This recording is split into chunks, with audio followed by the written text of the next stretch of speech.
మీ పిల్లలు చదువుకోవటం లేదా? మీ మాట వినటం లేదా? అయితే ఈ వీడియో మీకోసమే. రేపు చాలా విశేషమైన పర్వదినము. మాఘమాసము ఏకాదశితో కూడిన శుక్రవారము.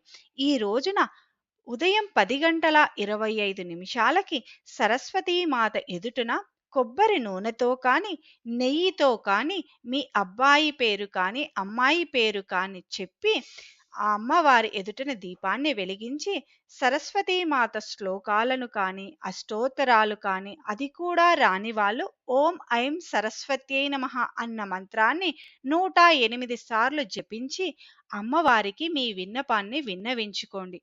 అమ్మా, మా అబ్బాయి కానీ, అమ్మాయి కానీ విద్యావంతుడై జీవితంలో ప్రయోజకుడు అవ్వాలని మనస్ఫూర్తిగా అమ్మవారిని ప్రార్థించండి. తప్పక ఆ అమ్మవారు మీ విన్నపాన్ని విని ఖచ్చితంగా అమ్మవారి అనుగ్రహాన్ని ప్రసాదిస్తుంది. తప్పకుండా చేయండి. మర్చిపోవద్దండి మరి.